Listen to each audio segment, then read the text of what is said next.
Let's get into this show. Pero Tigre. Yay. El Tigre! El Tigre is a cartoon for Nickelodeon that aired from 2007 to 2008. One season, 26 episodes, I think 50 segments. And it was created by Jorge Gutierrez and Sandra Kiwa. Our buddy, our pal. Yeah, who we talked about when we did Book of Life last year, and then he reached out to us, he was the first industry guy who's Oh yeah, I forgot he did that. Yeah.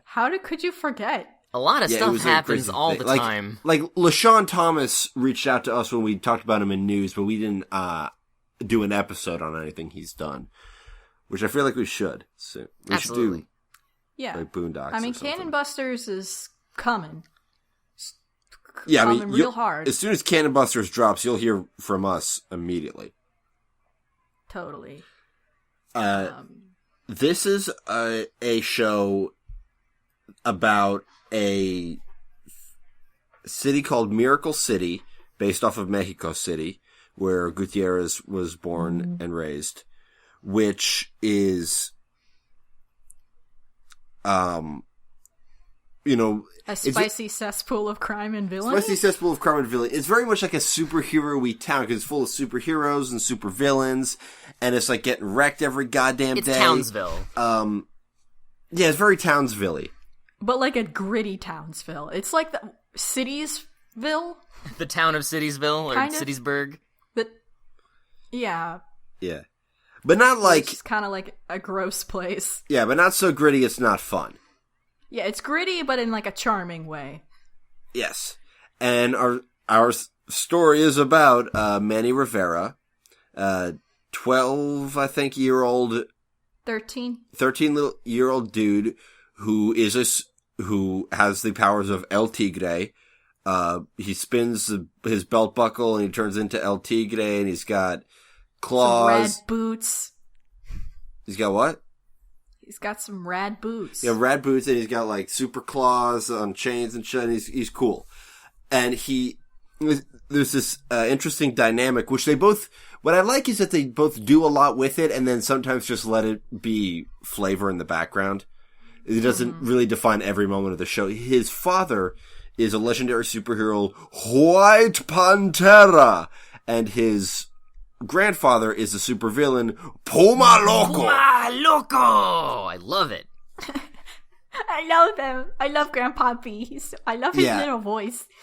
Yeah, and that is based off of Gutierrez's father and grandfather. His father was an architect, which he viewed as a good thing, someone who creates. And his grandfather was a general, which he viewed as a bad thing, someone who, is responsible for violence. Yeah. So he really did sort of view them as almost like a superhero or a supervillain. Yeah. So like the show was only ran for like a year. It started in 2007, ended in 2008. It was actually the first ever show in the Nickelodeon Creative Summit that they have in San Juan in Puerto Rico, which is appropriate enough. And it was also Nickelodeon's first ever show to be done completely in Flash animation. It looks really good for Flash. It's very good Flash animation. It looks amazing for Flash. And part of it is because of that tremendously wonderful art style that is kind of makes sense for Flash, because it's almost like a lot of like shapes. Yeah. And like it's very simplistic, very geometric, the fundamental cartoon stuff, but it's also very like simple. Like when someone makes a fist, usually it's like just a circle with a lot of really striking lines just to give a vague sense of finger placement. It's just stuff like that. It's very, I love the shit out of it. It's very sleek, and the lines are really thick. Yeah. And it's very Gutierrez. Like, if you've seen Book of Life, and like you have some characters that have like these.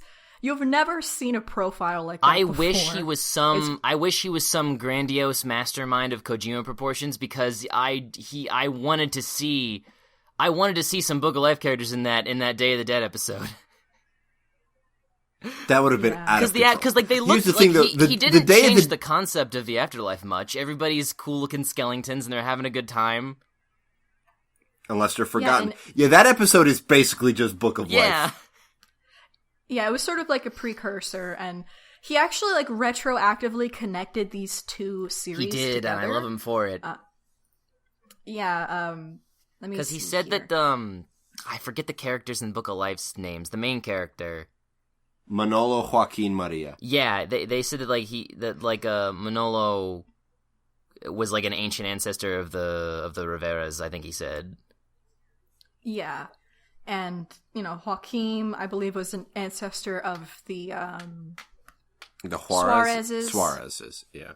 And interestingly enough, Santana of the Dead is supposed to be one of the many children of El Muerte and Zibalba, apparently. Or, like, because he did this for Book of Life, too. Like, he has this whole, like, mythos he builds up for his creations, and it doesn't always fit into the final product, but it's still very much, like, what he intended. The Gutierrez mythos. Yeah, it's definitely Gutierrez mythos. And I have a ton of stuff, because this show was didn't get its full life, or it was canceled prematurely. He had a lot of other stuff they wanted he must to have do. had so many So episodes. Oh, yeah, I have a big list of things that they never got to put into the show. Well, we should probably. I mean, we should get later. around to those, but we should probably talk about the show itself before we talk about what could have been. Exactly. Yeah. And then there's also our other main character is Manny's best friend, Frida Suarez, who is Great Delisle. just the worst kind of Great Delisle. She's just the worst kind of enabler. Scratchiest Great Delisle voice ever.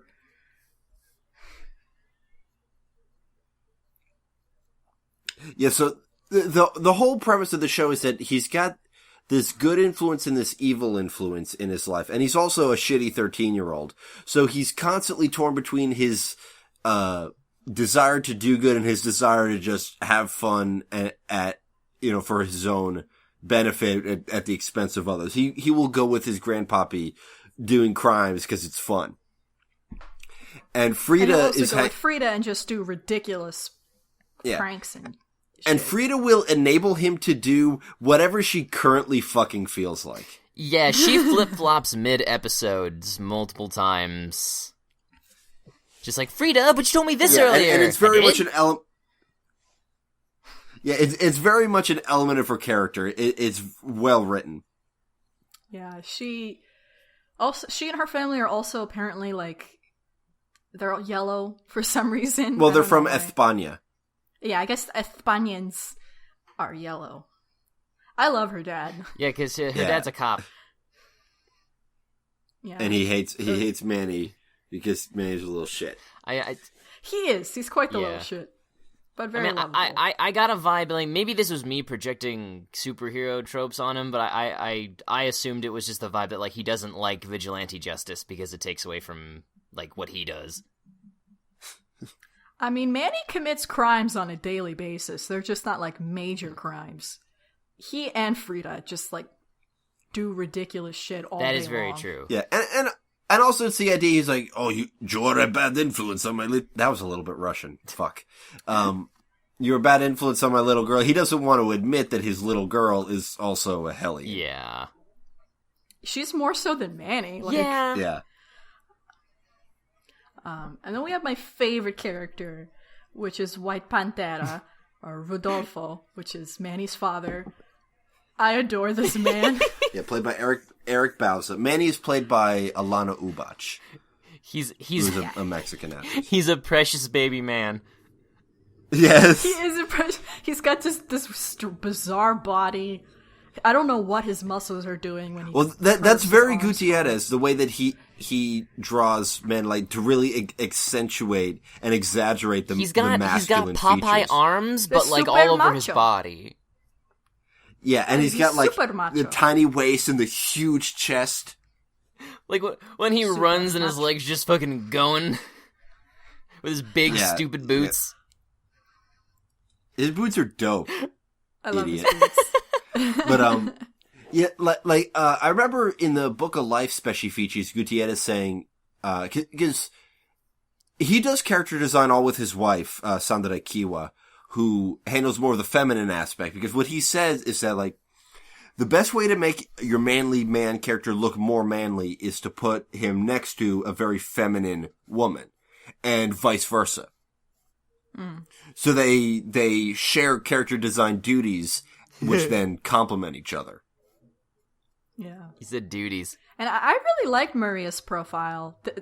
This Maria versus the other Maria, she had a lot more interesting shapes going on. Yeah, with like her cat, like skinny knees, and then the calves are just like, here we go. I love them. I love it. It's the best. And her hair, and I love the way she looked. But the fun thing about Manny's mom is, like, in the show sort of starts out, she's not really around. Rodolfo has this ridiculous portrait of her by his bedside, so you think, oh, is she dead? And then later it's like, no, they're just divorced. Manny sees her all the time. Rodolfo just hasn't gotten over it. I love that episode where they almost get back together for a second, and Manny, like, he's like, no, like, dude, my parents cannot get back. Like, he patently doesn't want them to get back together. He's like, no, that would be the worst. I know, but I feel so bad. Like, I'm like, for Rodolfo, I'm like, it's all this man has. Oh. He's very histrionic. He's very over the top. He loves crime fighting and being a superhero. I mean, he's based off of El Santo to an extent. Yeah, he's very obsessed with being noble and heroic. Macho. And he gets so sad when Manny is unclean. The show's humor as a whole gave me immediate Fairly OddParents vibes. There's just a similar way that the humor is kind of paced and delivered. It absolutely has its own identity, but it's very much in the same vein as Fairly OddParents. It's from that era. And part of, and it's also, it's Nickelodeon. Like, this feels like a distinctly Nickelodeon cartoon. Yeah. It's kind of an abstract concept, but that I'm not ready to define, but that's what it feels like. It has a lot of catchphrases. Yeah, but part of what makes it so Fairly OddParentsy, Foppy, no, that's something different, is the extreme silliness and crazy mannerisms of the dad character. He has a lot of similarities to Timmy's dad, although a big fundamental difference is that he's not inherently terrible. Yeah. He's always crying about something. He's super macho, but he's moved to tears. And then my favorite character is Grandpapi Puma Loco, played by Carlos Alazraqui, who's he's laying it on so thick with the very thick Mexican accent and the broken English. You know he loves doing it. Just frankly endearing. Oh, it's so endearing. It's cute because, like, in one of the, because he's Grandpapi. In the penultimate episode, he's going to the school to steal the Escorpion. If you're not familiar with Spanish phonics, the reason why you'll hear people with Spanish accents say that is because in Spanish, you never find the consonant combinations of ST, SP, SC, any S and any other consonant, those combinations never appear unless preceded by a vowel. So, like, school is escuela, star is estrella, student is estudiante. So when native Spanish speakers speak English where they do have words that start like that, they take a running jump at it and they put the E sound in front of it. Like Stephen is Esteban. Yeah, so the name Stephen translates to Esteban. So in the Spanish dub of Steven Universe, in the theme song, they try to say Steven, but they say, Steven! Yeah, throughout the whole thing, they'll often say Esteban, because they don't translate it to Esteban. He's still Steven, but... He's just Esteban. Esteban. Yeah. Esteban! What's that over there? It's They gotta take a running... Is it... So... Grandpapi is wonderful. He just revels in being evil. He's just so goofy. Just committing crime, stealing shit, being bad, laughing maniacally. But he loves his family so very much. And he puts his family. And it comes from It's one of these such a cartoon sincere worlds where place. He just evil is more of a vocation than anything else. yes. I mean, again, kind of like Townsville. Yeah, it's evil. It's more criminal than evil. Like, they're not like evil. Like, they're just rotten, horrible people. They just like committing crimes and breaking the rules a lot. You know who my favorite character is? Who? El Oso. Oh, See, he's so great. Yo también. That's El Oso, the bear, voiced by John DiMaggio in immediately one of my favorite performances of his. It's less of like a Mexican accent and more of an East LA accent. It's more Mexican American. You know, and then everything with Mang is like, hey, nothing. Yeah, my favorite line like, of his is nothing like. It's a Chicano kind of accent. Yeah, a cholo. Cholo, yeah, like everybody's Mang. Hey, man. Come on, hey Mang. Come on, I gotta break out before dinner, Mang. Nothing like a bath to wash off the prison lice. His brother is just an actual small bear. El Osito. He's so cute. He was watching just a cave drawing of Yogi Bear. Yeah. His TV. He says he's gonna watch TV, man. Some more people in the Rogues Gallery. We got Sartana of the Dead, who is very similar to La Muerte from Book of Life, but more sinister and not as beautiful. Voiced by Susan Silo. We got... She's kind of like the most feared villain. Like, Yeah. The most intense one. Because she's like a supernatural being, whereas everybody else either has fake science or mystic gadgets. Her existence, even though she was plot important, that almost makes it even worse, that her existence really threw a wrench in the whole, like, wait, Manny, why don't you believe in the afterlife? What are you talking about? You fight skeletons once a week. Yeah. We've got Doctors Chipotle Jr. and Sr., voiced by the immediately recognizable Richard Horvitz. Yep. And much like in Billy and Mandy, he's clearly pitching himself down to do the adult. Yeah! There's like an evil scientist, loony, very Horvitz. It's great. We got Signor Sinestro, who's an Italian kid, voiced by Jeff Bennett, who's like really obsessed with Cowboy shit. well, spaghetti Cowboys. westerns. Yeah, because his name is Sergio, like Sergio Leone. Yeah. Yeah, there's The an school's named Leone, too. yeah, there's an episode called A Fistful of Collars, and then one called A Fistful of Nickels, Yep. and then also The Good, the Bad, and the Tigre. See, everybody only Like, remembers the the- first The film Good, and the the Bad, third and film. El There was no Tigre. thing for a few dollars more. I like it for a few dollars more. I had like a Clint Eastwood like month when I first got Netflix. They're good movies. Oh. They are. I think I've only seen the first one though, but yeah. There's some other people in the Rogues Gallery. Did you guys catch who played El Malverde? El Malverde. No. No. Danny Trejo. Bad- Oh shit. The Nice. the bad green guy. Yeah, it's just the bad green man. There's the birds. The Flock of Fury, which includes Frida's arch nemesis Zoe Avis as Black Cuervo. Who's played by Candy Milo, who's all over this show. Yeah, definitely. And the quickly reformed villain El Cucharon, who's I forget the actor's name, but he's the guy who played Pedro Sanchez in Napoleon Dynamite. Oh, good for him. Yeah, and Tooch's favorite guy, Danny Cooksey, as the one-time character Django of the Yeah, Dead. I knew that voice. It's Danny Cooksey. Love that guy. I really like Fun Danny. fact. The more stuff I hear Danny Cooksey, and the more I like him. Fun fact about Django and the Dead. He is the son of Sartana and Grandpappy's child. What?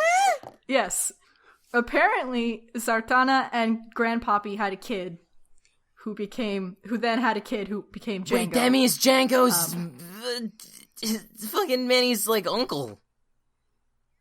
Yeah, they wanted to do some stuff. Oh, with that's that because later, honestly, like when Django showed was up, like his second I cousin really or liked something. Django's character, not just because he was Danny Cooksey. Yeah. Yeah. He's just great. Like apparently, yeah, she was a god because she was the daughter of La Muerte and Xibalba, but then Puma Loca broke her heart and she became evil, and then her parents were like, "We're gonna take this godhood away from you." That's the secret backstory. Here's a guitar, though. But yeah. Damn, Jorge. I know, and apparently Sartana also has a daughter with Senor Chapuza. Who is he? He was a zombie coach, man. Oh. Yeah. He was only in a couple episodes, like in the end of The Good and the Bad and El Tigre, when he's down on the lava. He's like, "Okay, I just wanted to make sure that everything was clear. Sorry for interrupting." Yeah, she was also supposed to be another previous love interest of Rodolfo. But that never came to be. Dang, missing out on that good. I know. Grandpappy has a half skeleton child. Somewhere. Listen, he Who likes knows how many children he has Right? hanging around. He likes tough ladies. There was that episode where Manny was trying to ask out to the dance those 3 extremely tough ladies, and they beat the shit out of Grandpapa. He was like, "Manny, you have excellent taste in women." I agreed. I was like, yeah, Manny, those are the hottest girls. Yeah. Yeah, you cannot fucking step to that. Yeah. But like they must be in a roller derby team. yeah. Oh, yeah. Yeah, so the show is very episodic. It follows Manny and him getting in trouble and then trying to rectify it, or doing a good thing and then fucking it up. Yep.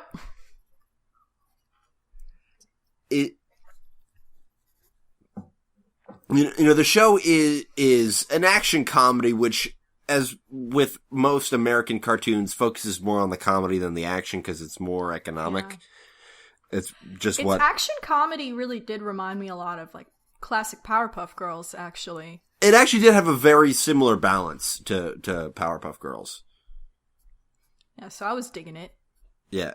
It's just a fucking fun show, and it's fun. Like, I love, everything that I'm watching now, but like, I haven't watched anything like this in so long. It was so refreshing. Yeah. And I missed it the first time around. I would have loved it then. Totally. I have some production notes or from a presentation that Jorge gave. So, when he and Sandra started developing the show, they were trying to look for something they hadn't done before. And they based their stuff off of a lot of different influences. Like on an old El Tigre blog that Jorge has, he has like these awesome like inspiration boards for each character's design. And on one of these slides, it says it's a funny deconstruction of the Latino nuclear family, based on our childhoods growing up in Mexico and in Tijuana.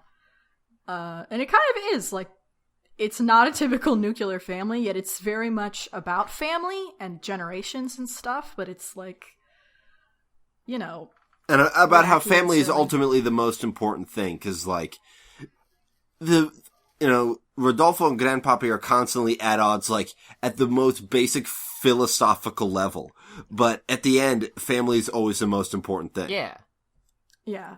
And, growing up, Jorge was always asked by his aunts and family and friends, like, you're so much like your grandfather, or you're so much like your dad. What are you going to be when you grow up? Are you going to be an artist? Are you going to be a general?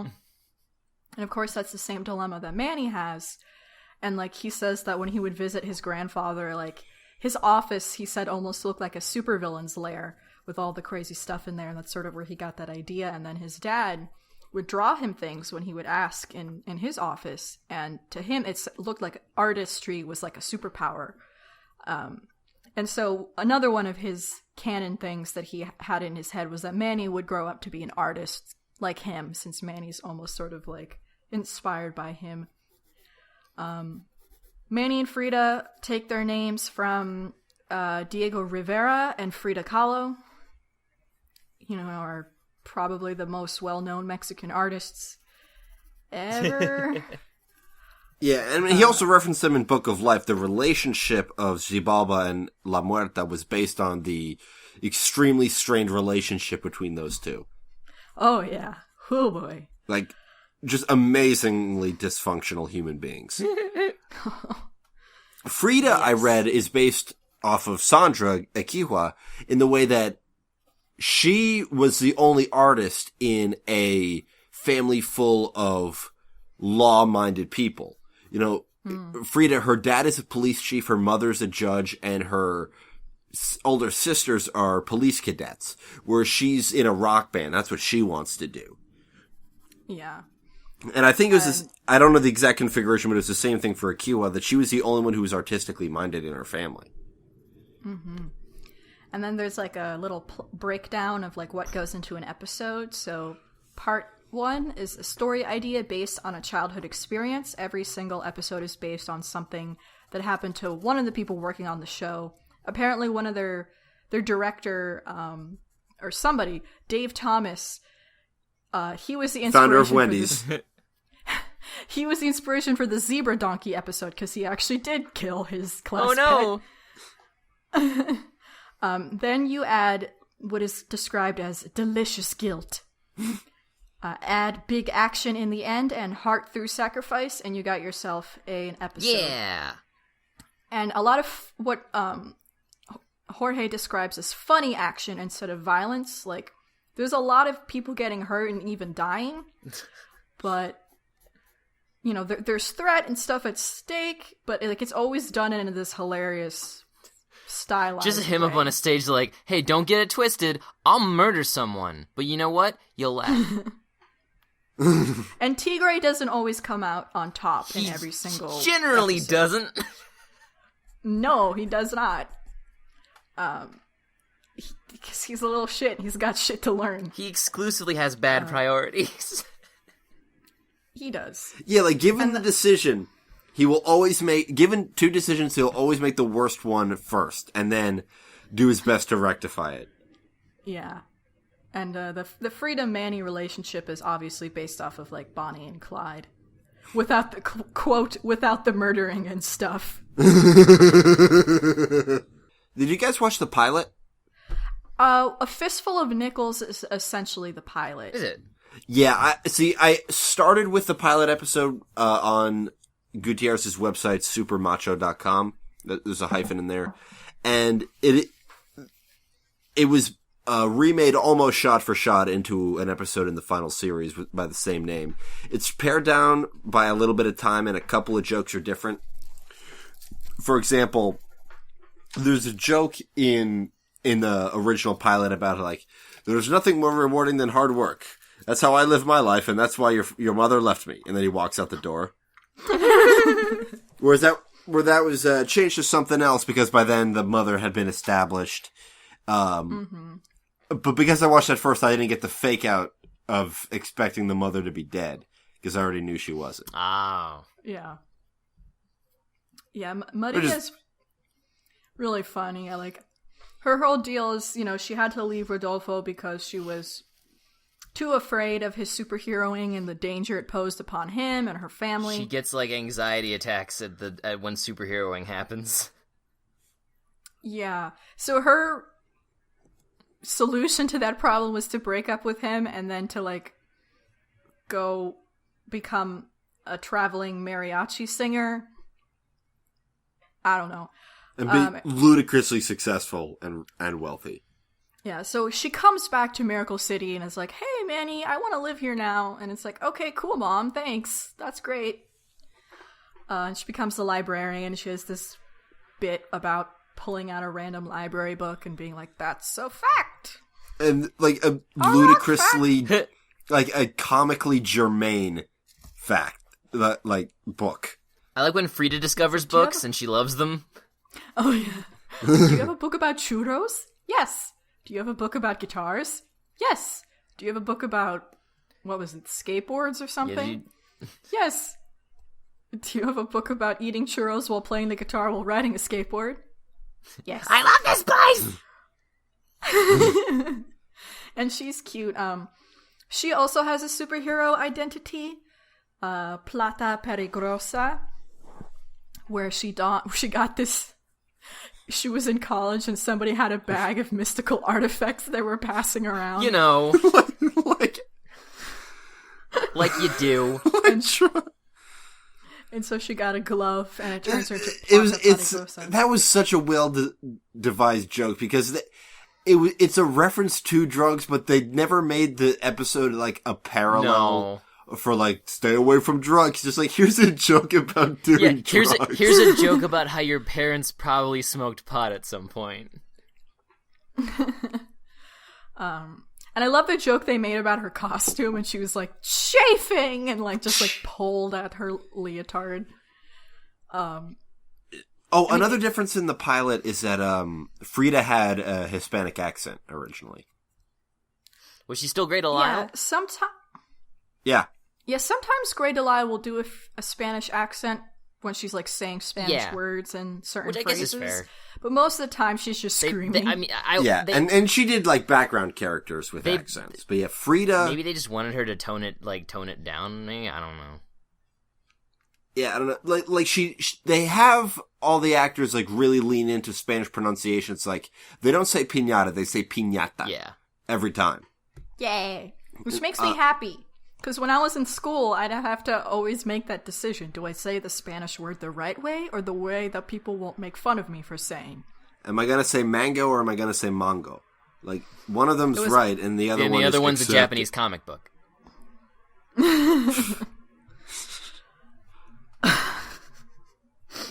Yeah.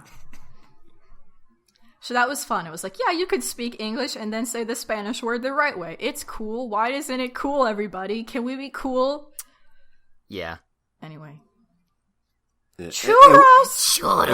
It was very nice that the majority of the cast was Hispanic. You know, all the Riveras are Hispanic. You know, it's Alana Ubach, Eric Bauza, and Carlos Alazraqui. And you know, a lot of the supporting cast is also Hispanic. I mean, that's how Gutierrez works, although he will reach outside. He did the same thing with, you know, Book of Life. Not everybody is going to be Hispanic. He's going to put Channing Tatum and Ron Perlman in there. and Grey Delisle was in that movie too. She played the Abuelita. Yeah.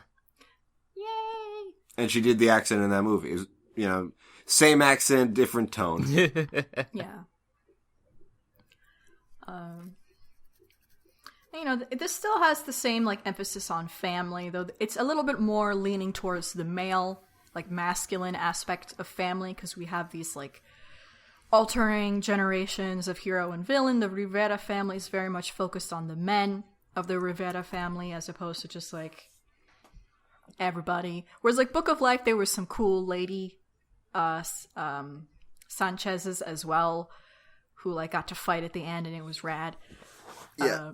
Although I feel like staying within a more masculine range was more to Gutierrez's expertise. Because, like, I love Book of Life.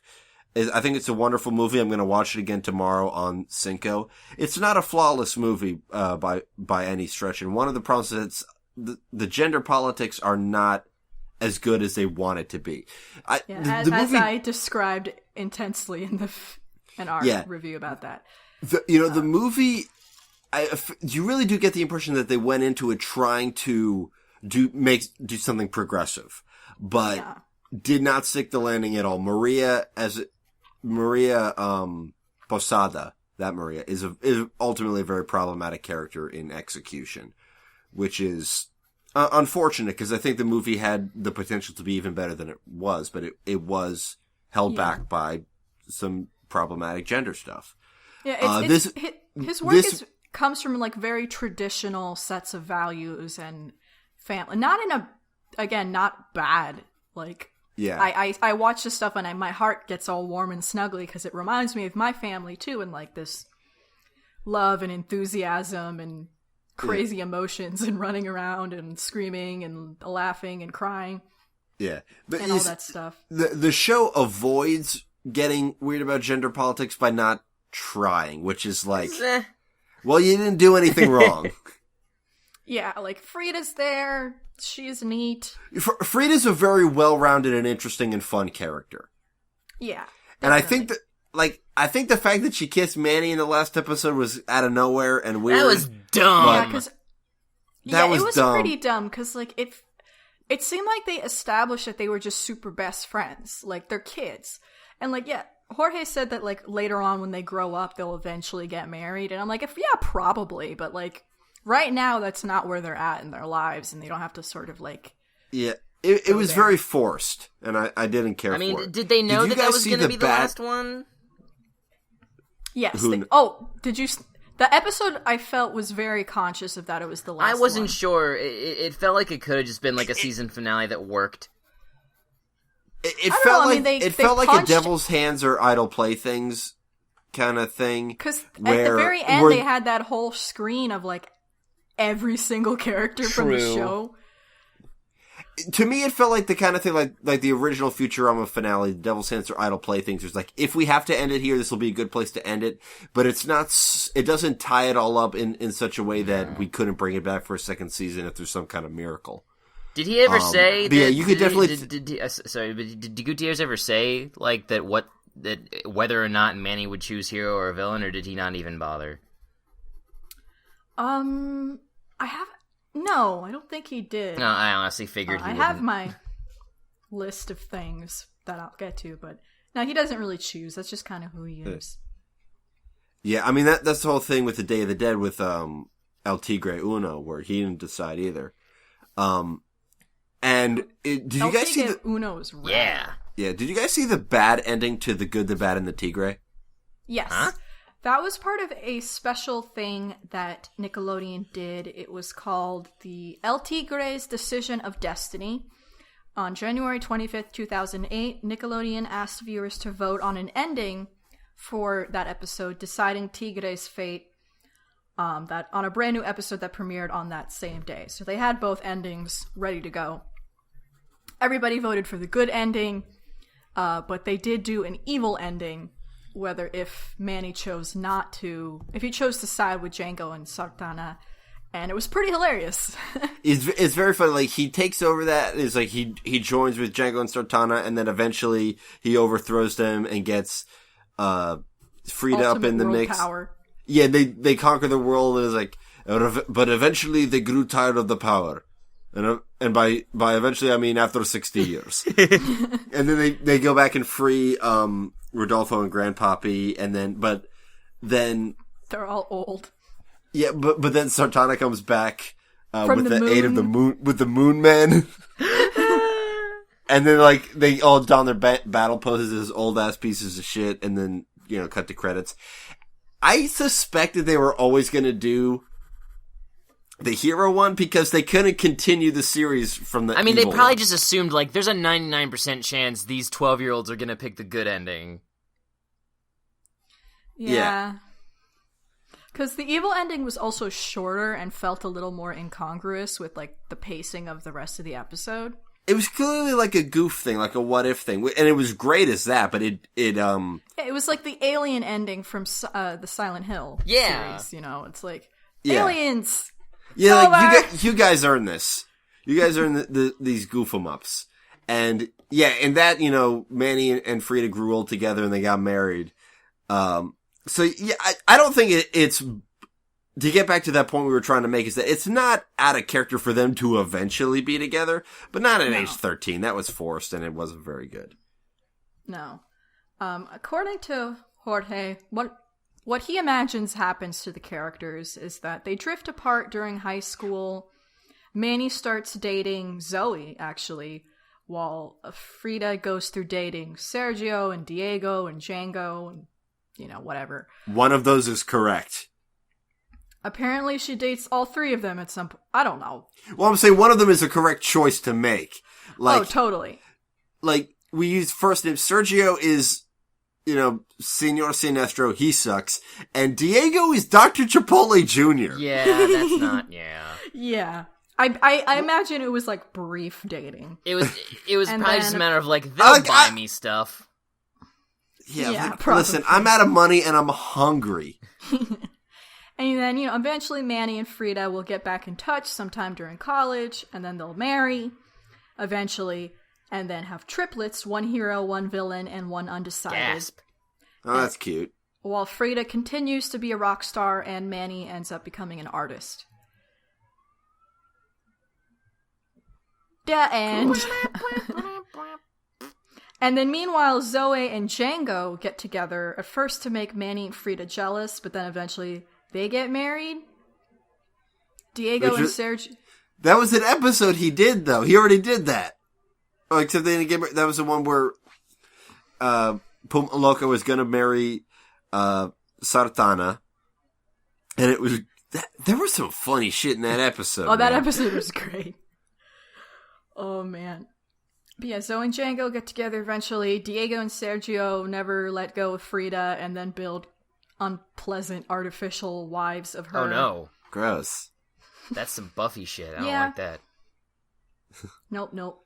I don't like that. I know. I don't know. It's no...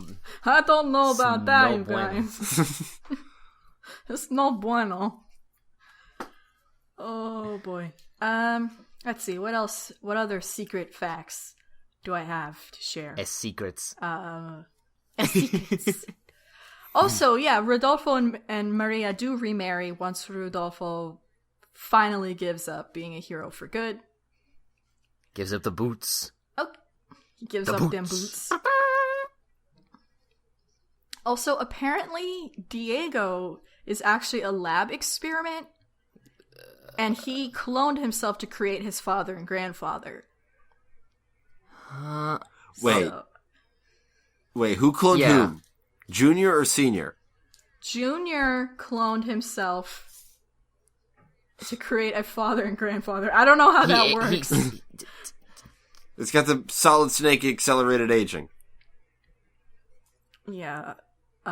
Apparently the Golden Eagle twins' father was killed or eaten by El Mar Verde, which might have something to do with why they're the way that they are.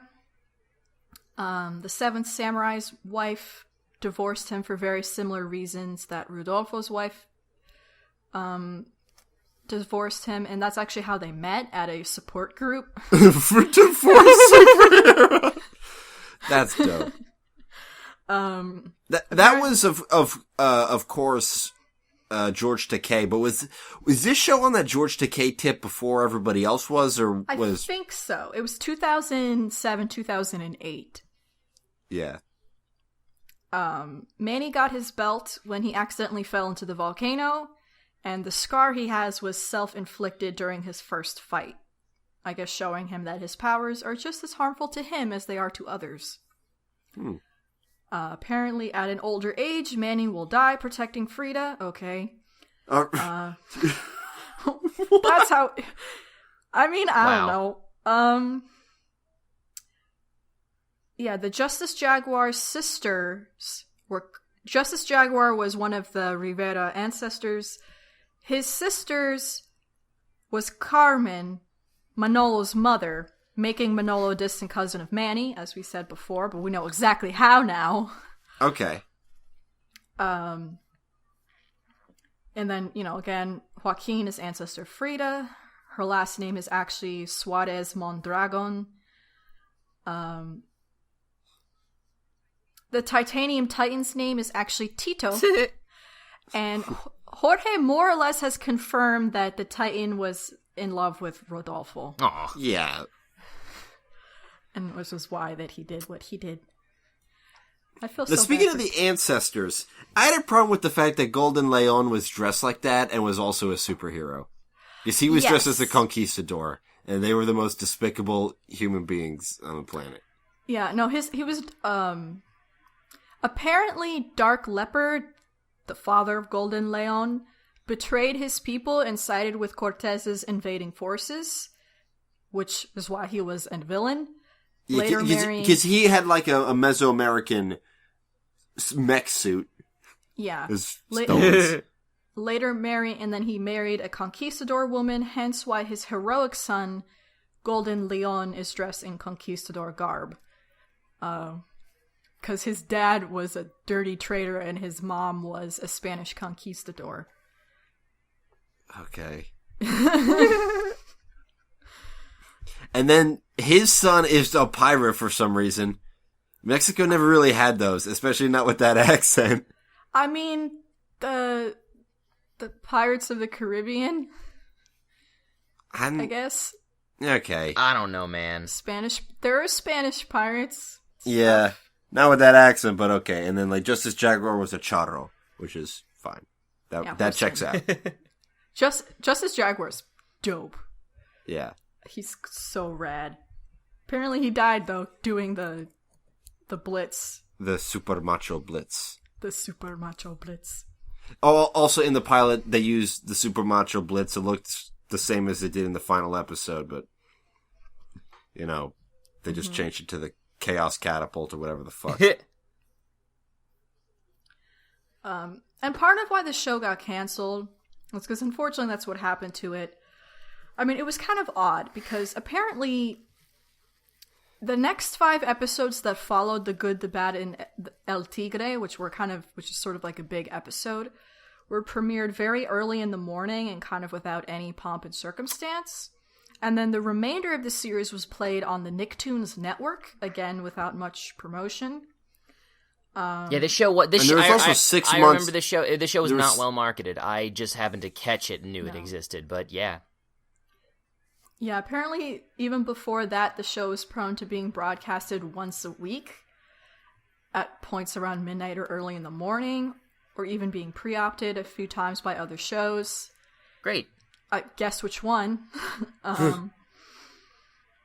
And then, when the cancellation happened, Jorge, he and other staff members said that it happened because I guess the show, quote, couldn't beat SpongeBob in ratings or whatever. That was the explanation they were given.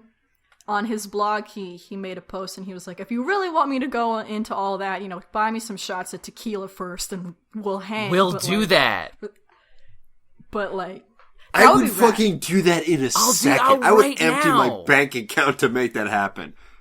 Yeah, that would be so... I don't even like that tequila. I will drink as much tequila as it takes to make that happen. I have to.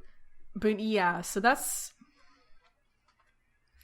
That would be a great night. I want to call him on that bluff. Hey, what are you doing for Cinco de Mayo? I don't know, probably spending it with his family because he's married and has a child.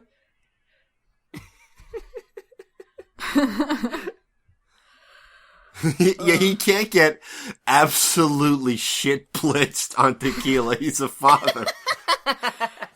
Yeah. This show won an Annie Award for Best Animated Television Production for Children. And then also, some of the, technical ones, but, it won Best Television Show.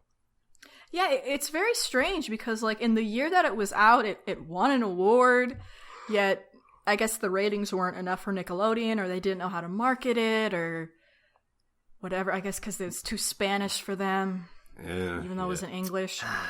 The Spanish dub, by the way, is pretty great, as you can imagine. Yeah, I'd hope so. Yeah. It's just a fun time. It's so fluid and fun and silly and fun. Yeah. And I'm glad I got to finally watch it. Yeah, man. I'm glad I could actually watch the whole thing now. I think I had seen half of these, and I'm glad I got to see the whole dang thing. Yeah. Did you guys catch that Andrea Romano voice directed this? Oh shit. Yeah, voice direction champion queen Andrea Romano. Yeah, man, no wonder it was good. Yep. What were you about to ask, Nina? I was going to ask you guys if you had some favorite episodes you wanted to talk about. I really like the one where El Tigre El Oso goes back to the woods. Tries to fuck a bear. The world's dumbest bear.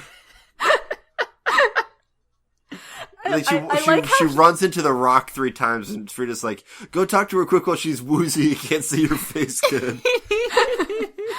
I like how El Oso was raised by bears, but not really, like, in the sense that they raised him, but that he was just around bears and desperately trying to be a part of them. Yeah, like, none of them acknowledge him for real. It's all made up. Yeah, poor El Oso. He's fine. Yeah. I like Zebra Donkey. Yeah! Because, like, Zebra Donkey was just so ludicrously cool. He was the coolest animal ever. And I looked it up, and zebra donkeys are real. I want one. And they're very cute. I'm taking a look right now. Oh, look at that guy. He's so cute! And then I like how he stayed a zombie for the rest of the series. Yeah. What? But it was kind of intense at first, because it was like, shit, this is only like a 4th episode, and El Tigre fucking killed something. Apparently, when you crossbreed a zebra and any other kind of equine, it is known as a zebroid. Zebroids. Yeah, I assume they're infertile. It's funny because most of the zebra donkeys I'm seeing, it's just their legs that are striped mostly, so it just looks like they're wearing stockings. They're wearing cute striped socks. Aww. Yeah. Especially when they're babies. And then there was that socks. There was that one episode with the Rivera, the 2 animals they just have. They're not even they don't even really treat them like pets. They're just animals that are always around. And the donkey and what's the parrot's name? Senor Chapi. Senor Chapi. He can only say Viva Pantalones. Viva Pantalones. Which is long live pants. Yeah, but that episode too, just talking about, it was just a Looney Tunes. Yeah, episode. it was just a Looney Tune. That one aired alongside Fistful of Nickels, because Fistful of Nickels being the pilot was a little bit longer than a normal segment, so the Animals episode was a little bit shorter to compensate. Like Gary Takes a Bath and Shanghai, where they advertised Gary Takes a Bath, which was a pile of crap that was like 6 minutes long and sucked. And then the second half was Shanghai, which is like the best goddamn episode of SpongeBob. Yeah.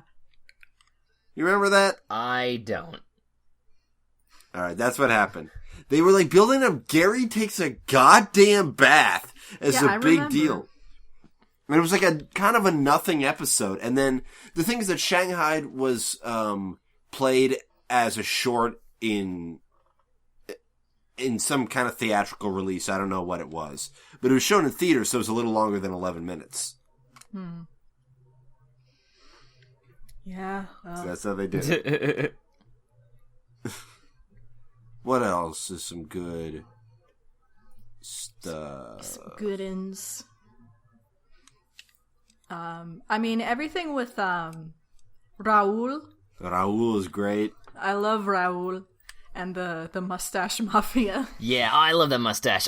I'm amazed and yet not surprised that that mustache was like the most reoccurring minor character. He got like 3 episodes. I think the mustache came back more than his mom. No, the mom was in there a lot. Yeah, I think him and his mom had the same amount of episodes focused on them, though. Yeah, which is hysterical. And then there's the 2 episodes with Albino Burrito, which was voiced by Flame Princess. Oh. Yeah, just good to see go. Albino Burrito, Albino Burrito, Albino Burrito. Like, I know you were supposed to hate him, but he was so cute. He was great. I love that little weirdo. He is a weirdo. Like, he came out of Manny's toilet after he used it. Oh no. Oh no. I liked all the goofs where, like, they were doing the multiple call out your name transformation bits, and Frida's just like, yeah, I'm here. Yeah. How you guys doing? Yeah. Apparently the goggles were supposed to be handed down from her grandmother, and they're supposed to be prescription. Yeah, I remember her saying those are prescription goggles as like a goof. Yeah, apparently her grandmother also had blue hair, and so does her dad actually, but he dyes it black to be more straight-laced. What a cop. The thing is, he couldn't tell that Frida was La Tigresa. It's like, should have noticed by the blue hair. And Dia de los Padres was pretty good. The Father's Day one. Oh, yeah. Yeah. Oh, I love bad acting in character. It's so great. Totally. Dr. Chipotle was like, couldn't handle it, and then Manny was just such a ham. Such a jamon. It was in the script that he got his name wrong. And Rodolfo was just like so into it. He was like, "No, Manny, don't!" It's like he was Manny, be watching careful. a fucking soap Manny, opera. I love you. My son! My only son. Mijo. Mijo! Like this is one of those really good father-son shows. I mean, that's kind of one of the whole points of the show in its entirety. Like, anytime they do it, it's great.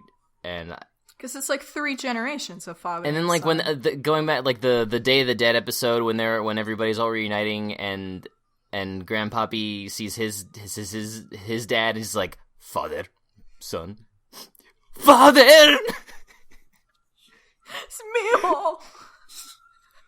Because I mean, the social dynamic of like having like villain hero for like all these generations must make for some really weird childhoods. But like, I like that though. Apparently, that like even though it's so obvious that it skips a generation, they still try their best to break it.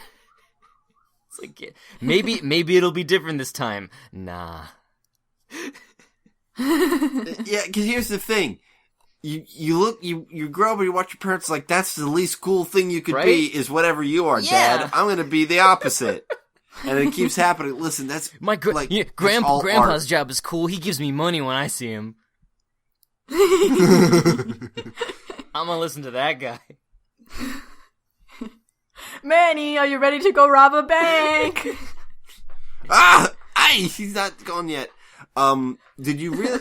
The old guys at the old folks home, did you catch who played Black Mano or whatever he's called? Did not. Mano No. Negro. It was the dude who played Buster Bunny. Oh, I think he had 2 voices. Was one of them Charlie Adler?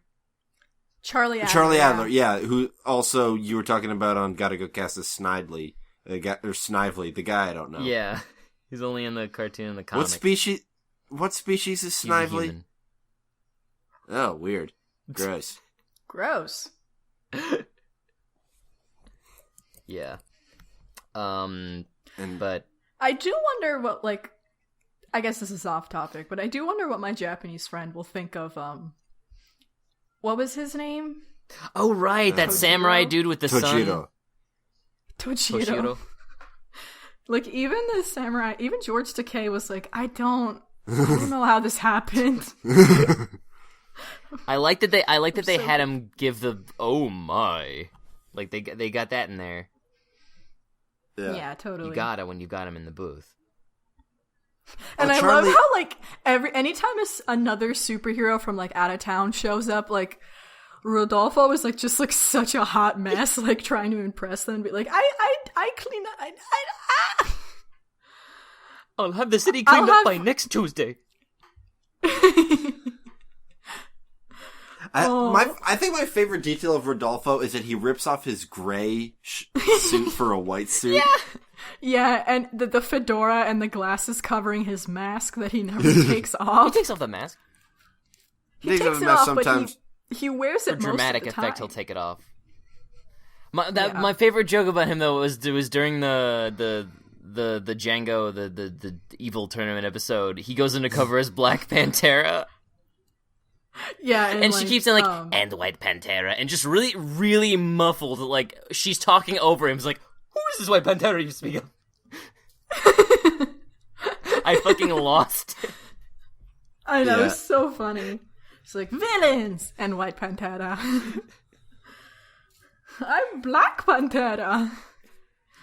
Anyway, so that's El Tigre. We can't recommend it highly enough. You can find it all on iTunes. I think it's the only legit place for it. And I really suggest you do that because it's great and it deserves to be watching in the highest definition. Like available. I think sometime last year, I don't know if we did a news story on it or not, but Gutierrez put it on a Google Drive. Like, that's where I watched it, in a Google Drive folder for free. Yeah, it's not there anymore. I downloaded it in time. So if you hit me up if you want it. Yeah. But yeah, it's just such a feel-good, like, fun, like, I'm just gonna watch a cartoon and enjoy myself sort of it's like one way I would put it is like, our mom loved Book of Life. I don't think she would like this. I think it's too much of a cartoon for her. I mean, I think she'd like some of it. I think she would like parts of it, but she'd be like, why is everybody yelling? I don't think she would like Frida, but I think she'd definitely like, you know, Rodolfo and Grandpappy and... Oh, yeah.